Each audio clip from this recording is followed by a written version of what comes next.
오늘이 동안그 해제 날입니다. 이 해제라 하는 용어는 모든 제약에서 풀려나는 것을 의미하는데, 본래 얽어 묶어 놓은 일이 없거늘 풀려나기는 어디서 풀려나는 것이며, 또 누가 풀려나는 것인지 정말 알 수가 없습니다. 오늘 대중 여러분들께서는 다 같이 우리 가슴에 손을 얹고 고요히 한번 생각해 봐야 할 일입니다. 또 글자 그대로 해제를 한다면 여러분들은 정말로 해제가 되었다고 생각해도 후회나 어떤 미련이 없을 만큼 시원하게 해제가 되었는지, 이거 역시 매우 궁금하지 않을 수가 없습니다. 저 무한한 시간, 유연한 공간, 불생불멸의 진여, 여기에 어찌 해제란 말이 붙을 수가 있고 또 결제란 말이 있을 수가 있겠는가 하는 말입니다. 결제와 해제가 끊어진 곳에 참다운 결제와 해제가 있어야 하는 것이며, 형식과 예모에 나타난 이것이 없는 곳에 진정한 이것이 있다는 것을 확실히 알아야 합니다. 시간과 공간에 초월된 결제가 아니면 결제나 볼 수가 없는 것이며, 저 우주 건곤 밖에 괴계적인 해제가 아니면 또한 해제라고 할 수가 없는 것입니다. 우리가 이 진정한 해제는 각자 같이 확철되어 하는 그날이 해제인 것입니다.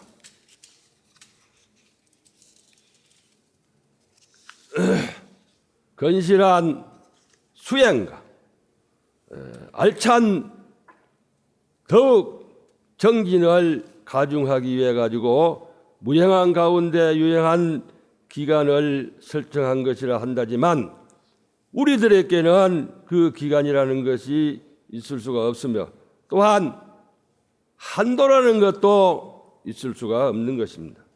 입정 출정이 있을 수가 없고, 또한 입선 방선이 있을 수가 없는 것입니다.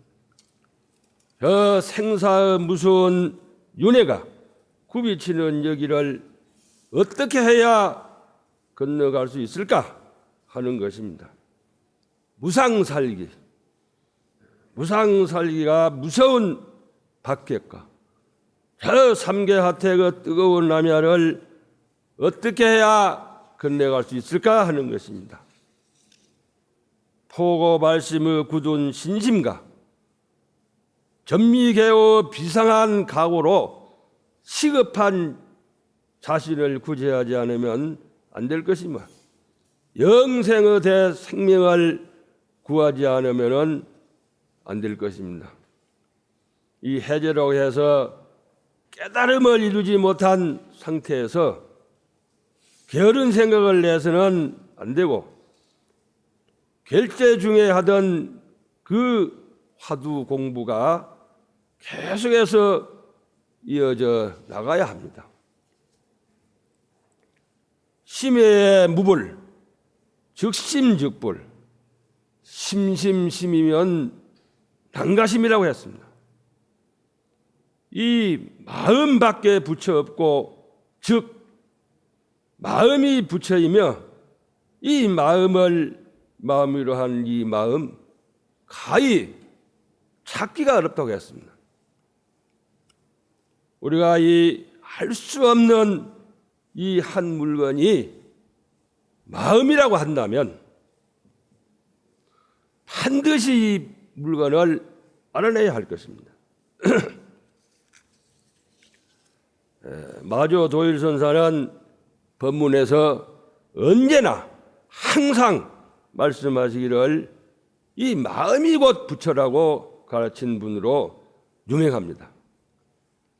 그래서 오늘 이 해제일에 마조 스님이 어떻게 제자들에게 마음 밖에 부처 없다고 가르쳤는가를 간단 요약하게 해서 짚어보겠습니다. 스님 문화의 대매 법상이라는 제자가 있었습니다. 어느 날 그가 마조 화상을 찾아와 물었습니다. 무엇이 부처입니까? 무엇이 부처입니까? 물었습니다. 여하시불. 그대의 마음이 곧 부처니라. 심적시불이라고 했습니다. 대매는 이 말을 듣고 은하에 바로 깨달았습니다.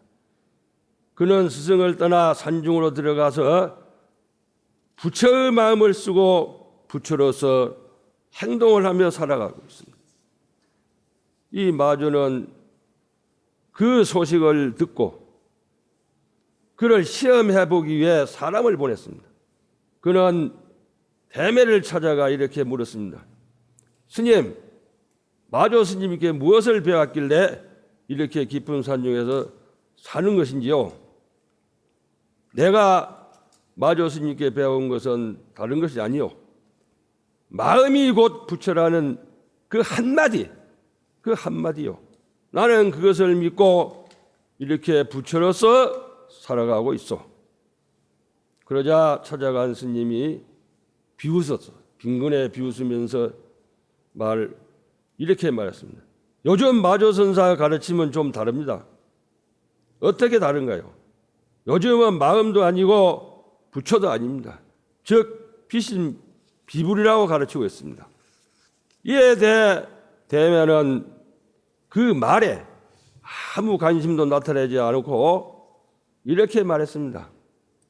그 늙은이가 뭐라 말하든 나는 마음이 곧 부처요. 대매를 찾아갔던 스님이 돌아와서 이 사실을 마조에게 아뢰었더니 이 화상은 아주 유쾌하게 웃으며 이렇게 말했습니다. 매실이 익었구나. 마조 화상이 이런 대매를 가르쳐 매실이 익었다고 한 것은 그 이름이 큰 매실, 큰 대자 매실 매자이게. 그 때문에 그 공부가 제대로 익었다는 뜻입니다. 그것은 그렇다고 하고 마조가 마음이 곧 부처라고 한 것은 무슨 뜻인가를 알아야 합니다. 그런데 그것은 아주 명백합니다. 모든 사람은 다 마음을 가지고 있습니다. 마음이 곧 부처라는 말, 이 말은 곧 마음을 가진 사람은 다 부처다. 즉 우리가 곧 부처, 중생이 곧 부처라는 말입니다. 문제는 이 부처가 부처의 마음을 쓰지 않고 중생의 마음을 쓰며 부처의 행동을 하지 않고 중생의 행동을 하는 데 있습니다. 그러니 마조 스님의 말씀은 그대가 곧 부처인 줄 알고 부처로 마음을 쓰고 부처로 행동을 하라. 그러면 참 부처가 된다는 것입니다. 스님 문화에 대주해라는 스님이 있었습니다. 그가 처음 마조를 찾아오자 선사가 물었습니다. 어디서 왔는가? 저 대운사에서 왔습니다. 무엇하러 왔는가? 불법을 구하러 왔습니다. 나는 아무것도 줄 것이 없네. 나는 아무것도 줄 것이 없다. 불법이 어찌 나에게 있겠는가? 그대는 왜 자기 집에 있는 보물, 즉 자가보장을 돌보지 않고 밖에서 찾고 있는가? 저에게 보물이 있다니요? 무슨 뜻인지요? 마조선사는 어리둥절해하는 대주를 보고 웃으며 이렇게 말했습니다. 지금 내게 묻고 있는 그대가 바로 보배일세. 그대 안에 모든 보배가 가득 갖추어 있어서 평생 써도 바닥이 나지 않을 터인데 왜 밖에서 찾아다니는가? 여기에 마조 스님이 대주를 큰 보배라고 한 것은 모든 중생이 부처라는 큰 보배를 가진 존재이기 때문입니다. 나중에 도노도 입도 요문이라는 훌륭한 선수행 지침서를 써서 실제로 큰 구술, 대주 같은 존재가 되었다는 것입니다. 하루는 경전의 조예가 깊은 우업이 찾아왔습니다. 그는 체격이 장대하고 우렁찬 목소리를 가진 사람이었습니다. 그러자 마조는 그를 보고 이렇게 자존심을 건드렸습니다. 그 법당은 훌륭한데 부처가 안 계시는구나. 이 말을 들은 무업은 무릎을 꿇고 실토를 했습니다. 저는 모든 경전을 통달했으나 이 부처라는 말은 이해가 부족해서인지 잘 모르겠습니다. 그러자 가르쳐 주소서. 가르치고 배울 것도 없네. 그 이해하지 못하는 그 마음이 부처일세. 부처가 있는 것이 아니네. 부처가 따로 있는 것이 아니네. 무업은 그래도 이해가 안 됐습니다. 그래서 다시 또 물었습니다. 스님 달마대사가 전해 주었다는 그 신법에 대해서 말씀해 주십시오. 쓸데없는 일에 바쁘신 것 같은데 잠시 물러가 있다가 다시 오게. 마조 선사가 귀찮은 듯이 고개를 돌리자 무업은 무안에서 물러서 가라고 일어났습니다.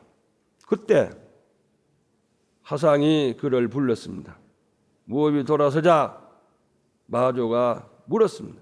돌아보는 그놈이 무엇인가? 시신만. 그 순간 무업은 크게 깨달았답니다. 무업은 화상에게 절을 하며 이렇게 말했습니다.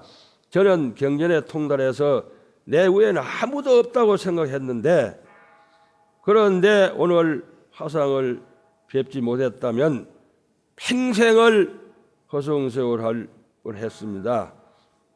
정말로 감사합니다 했습니다. 여기서 바로 한 생각 돌려야 합니다. 우리 모두 다 더 이상 허송세월을 하지 말기를 바랍니다. 마음이 곧 부처입니다. 우리가 돌아가야 할 고향은 저 멀리 있는 것이 아닙니다. 바로 이 눈앞에 있습니다. 다른 데서 마음을 찾는다고 헤매다 보면 평생 다 가고 급해가다 말라도 모릅니다. 그러니 모든 것이 마음 소작인 줄 안다면 바로 그 자리가 부처일 것입니다. 참선 이 화두라는 것은 타파하기까지는 그야말로 가깝고도 머나먼 험한 길입니다. 그러나 열심히 수행을 한다면 약 타성일편직 금생 투무덕이라고 했습니다. 안강락지시의 불이악업소견이라고 했습니다. 이 공부가 만일 한조각을 이룬다면 비록 금생에 깨치지 못한다 하더라도 마지막 눈 감을 때는 악한 업에 끌려가지는 않는다고 했습니다. 이 업이란 것은 어둡고 캄캄한 것이요, 참선 수행을 하는 것은 지혜를 밝히는 것이라. 이 밝은 것과 어두운 것이 서로 대조되지 못할 것이며 못할 것이 당연한 이치입니다. 일등바 천년하며 일지능멸이 말년우라고 했습니다. 한 등불이 천년의 어둠을 능히 깨부술 수 있고 한 지혜가 말년의 어리석음을 능히 소멸시킬 수가 있기 때문입니다. 금년에 동안거 기간의 해제에 열심히 수행하느라고 수고가 많았습니다. 만행 해제 기간에 만행 중이라도 안거 중에 했던 그 화두를 놓치지 말고 계속해서 수행 정진을 하시기 바랍니다. 그리고 안거 중에 종무소에서 주지스님과 이하 칠직스님들이 애호하니라고 고생을 많았습니다.